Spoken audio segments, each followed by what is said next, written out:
Welcome back to Viewpoints, listeners. I'm your host, Henry Grossek. Now, I've got great pleasure in welcoming to Viewpoints for the first time David Roy, Senior Lecturer of Education at the University of Newcastle, New South Wales. And I came across David at a summit, an educational summit in Sydney last year, and caught up with an interesting piece he wrote in The Educator, an opinion piece called "Are We Rearranging the Education Chairs on the Titanic?" Very thought-provoking piece, and we'll get onto that later. But firstly, welcome to Viewpoints, David Roy. Pleasure to be here, Henry. Really glad to be here. It's great to have you here, David, and it's great to renew acquaintances after our meeting at the summit, the Education Summit in Sydney last year, which was a really good event. It's a fantastic event. Just to have an event that celebrates teachers and not having it partisan from any particular group, but all teachers, for whatever the sector, whatever the level, had the opportunity just to be recognised for the amazing work that does happen across Australia. Absolutely. Now, you've got a fascinating CV. You took a roundabout route to get to the point at which we find you and you find yourself now, and that is at the University of Newcastle in New South Wales. You didn't start off in education, in tertiary education to start with like that, did you? No, I actually started off in a very weird way. Going through university, doing an undergraduate degree, I actually was dabbling with a bit of with a publisher, and then I did my training and was actually an actor and a musician as well. And from that, I realised what I loved about performing was actually when I did workshops with young people. So I then went on to do a postgraduate teaching qualification, which is what must happen in Scotland, which is where this colourful accent comes from, and trained to become a teacher, moved up through those ways, and I kept hitting that point where if I got promoted again, I wouldn't be in front of a classroom. And I just don't have that mindset. I don't think. I think in very strange ways where I wouldn't necessarily be able to conform enough to keep certain authorities happy. I then fell in love. We met. My wife had lived in Australia for a while, and she just said, I'd love it. So being the risk takers that we both are, we kind of just both gave up our jobs, and we came out here without any jobs. And I fell into teaching again here immediately. I think it took me 4 or 5 weeks, and I was a head of department in drama. And then while I was there was some university people working in our school. They apparently liked what I was doing, asked if I would come and do a couple of guest lectures, and then offered me a job. And being stroppy that I am, I refused to take the job unless it was permanent. So they gave it to me, and they can't get rid of me. So that's why I'm where I am now. I get to do the most amazing things. I get to read and to write and to still teach and to also engage in the wider policy development in the world and actually really use the years of experience I've had to hopefully benefit others. So I have to say I cannot complain about life. You've got your cake and you can eat it. The never-ending cake. Well, sometimes the cake has got a weird bitter taste depending on what I'm having to do in the last couple of years, but it's still worth it. Yes. Absolutely. Now, I'm fascinated by, because I haven't looked it up, your thesis for your PhD focused on masks and education. Fascinating theme. Can you just elaborate a little bit? Yeah, well, because I come from that drama background, one of the things I learned as an actor was, and became very involved as a director and actor, was the way that we use masks in theatre. But I also found that the way that kids in classrooms engaged with masks really changed the dynamic of the learning. And you'd have thought masks would be used all the time in drama classrooms because it's kind of synonymous in the image that you see of the tragic and the comedic mask on the wall. And I realised after some research that no one had looked into this. You know, what actually, how are masks being used in classrooms? Because it's not really part of the initial teacher education training, and yet every conference you go to for teachers, professional conferences, they're offering mask workshops. So that's what my research was about to say. Basically, what's going on? Are they being used? And if so, what's their impact, if there is any? Because what's the point of doing something in a classroom if it doesn't have some kind of positive impact academically or emotionally and socially with kids?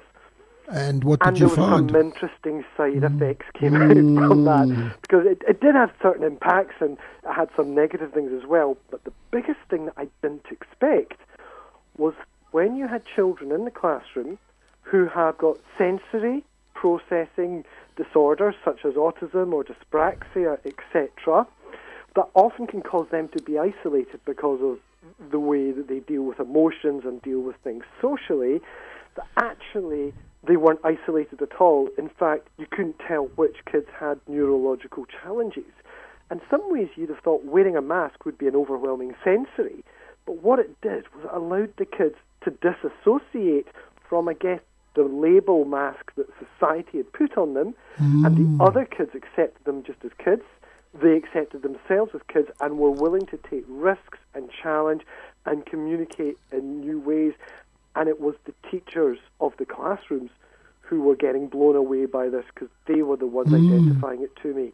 So this is a new area of research that I'm probably going to be moving a lot more into and tying in with a beginning of others looking at this in other countries as well. There you go. And as a school principal, I can assure you, as you already would know, that there's great scope for improvement in the way that that we work with these children in schools. There's a lot still not being done as well as it could, David. Well, yeah, and if you know anything about me, you'll have realised that because of me becoming involved in this research, it's led me to become very involved in looking at the equity issues for children and how we in Australia as an education system are trying to support these children, sometimes very successfully, sometimes less successfully, and some of the real quite concerning issues that have come up.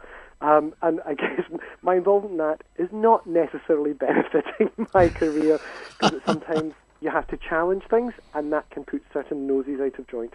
Absolutely, and you're speaking to someone who doesn't have a problem with that in his own neck of the world. Now, wanting children to, quote, love to learn so they can learn to love.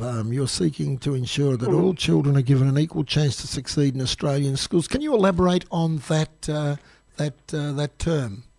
Well, yeah, I think the whole purpose that we want for school is for kids to be successful in life and be everything they can be.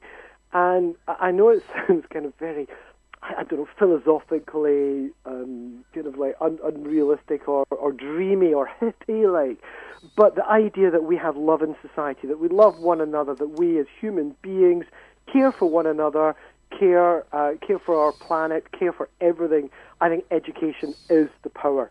It is the power that enables people to reach their potential, to find true happiness in life, academically and emotionally. I don't think schools are the answer for all of society's problems, and too often we try to devolve society dealing with issues by dumping it into schools. But I do think that education empowers all people to reach their potential, and I guess that's what it means. It's also a phrase I've used at the end of every job interview I've ever had that I've ever been successful in. So if you use it in any of your job interviews, copyright David Roy. Thanks very much.